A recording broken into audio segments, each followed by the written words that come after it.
Hello అండి, welcome to my channel. So ఈరోజైతే simple recipe అండి, ఏం లేదు. టమాటా పప్పు చేస్తున్నాను. పప్పు హాఫ్ అన్ అవర్ నానబెట్టుకున్నాను, ఎందుకంటే కొంచెం తొందరగా ఉడకదండి పప్పు.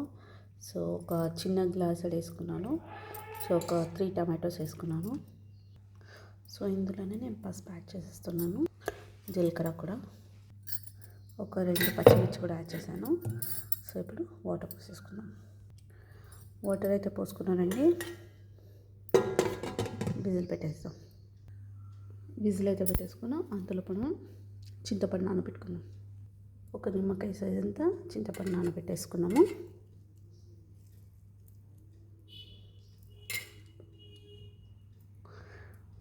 విజిల్స్ వచ్చి ఒక 5-6 వస్తే చాలండి, అంటే డిపెండ్స్ ఆన్ ద కుక్కర్. నేనైతే 5 విజిల్స్కి అయితే బంద్ చేస్తా. ఇందులో చూద్దాము. అండ్ నేను యూట్యూబ్ ఎందుకు స్టార్ట్ చేస్తాను అనేది, ఫస్ట్ మేము ఇద్దరం ఆడపిల్లలమండి, మా అక్కయ్య నేను.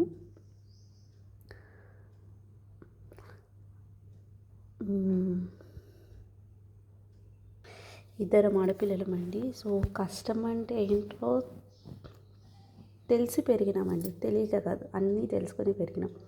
కొంచెం సర్టెన్ ఏజ్ వచ్చే వరకు అంత బాగానే ఉందండి. తర్వాత లైఫ్లో అన్ని స్ట్రగుల్స్ అన్నీ అనుభవించాము. మీకు తెలుసా, నేను ఇంటర్లోనే ట్యూషన్ స్టార్ట్ చేశాను. నా 10th అయిన తర్వాత ఇంటర్ ఫస్ట్ ఇయర్ నుంచి నేను మనీ ఎట్లా సంపాదించాలన్న థాట్లోనే ఉండేదానండి. అంటే లైక్ మా ఇంటి సైడ్ ఒక ఆంటీ చెప్పారన్నమాట, ఇంట్లో నువ్వు కాలేజ్కి వెళ్ళి వచ్చిన తర్వాత నువ్వు ఫ్రీగానే ఉంటావు కదా, మా పిల్లలకి ట్యూషన్ చెప్పు అని అన్నదన్నమాట. సరే చెప్దామని 2 నుంచి 4 అయ్యారు, 4 నుంచి 10 మంది అయ్యారు. అలా నేను అప్పటి నుంచి ట్యూషన్స్ చెప్తూనే ఉన్నా. లైక్ 8-9 ఇయర్స్ వరకు నేను ట్యూషన్ చెప్పానండి.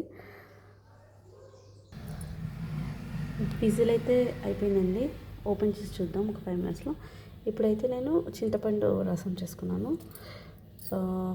5 ఎల్లిపాయలు కచ్చపచ్చగా దంచుకుంటాను. ఇప్పుడు నా దగ్గర అది కొట్టేయట్లేదు, నేనైతే చపాతీ చేసే దాంతో దంచుకుంటాను. నా దగ్గర అది రోలు లేదండి, సో దయచేసి ఏమనుకోకండి.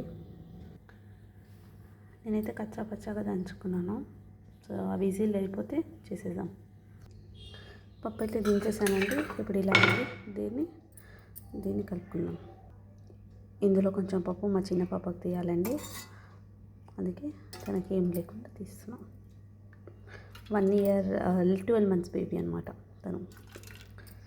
సో తన కోసం కొంచెం పప్పు తీసి పెడితే తన అన్నంలోకి సెట్ అవుతుంది.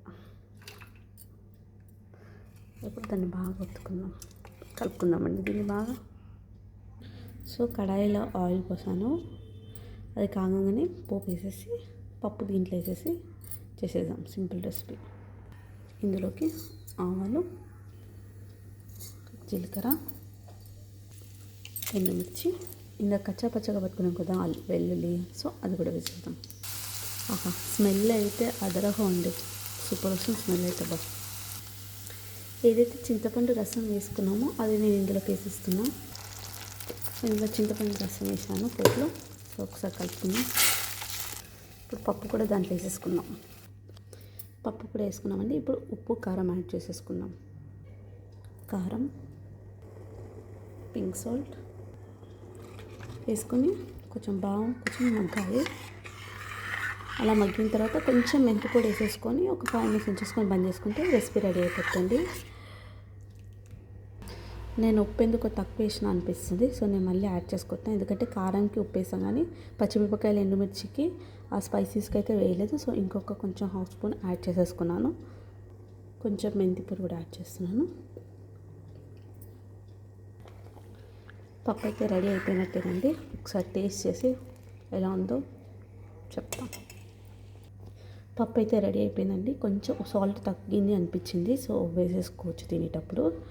సో మరి పప్పు చేసినప్పుడు దానికి నంచుకోవడానికి ఏదైనా చేసుకోవాలి కదా, చూపిస్తాను రండి. చల్లమిరపకాయలన్నీ మా అమ్మ చేసింది, మా అమ్మ పంపించింది. నేను ఒక్కదాన్ని కాబట్టి. నా ఛానల్ని ఫస్ట్ టైం ఎవరైనా చూసినట్టయితే ప్లీజ్ సబ్స్క్రైబ్ చేసుకొని లైక్ చేయండి, కామెంట్ చేయండి. ఏ మిస్టేక్స్ ఉంటే క్షమించండి. Thanks for watching. బాయ్.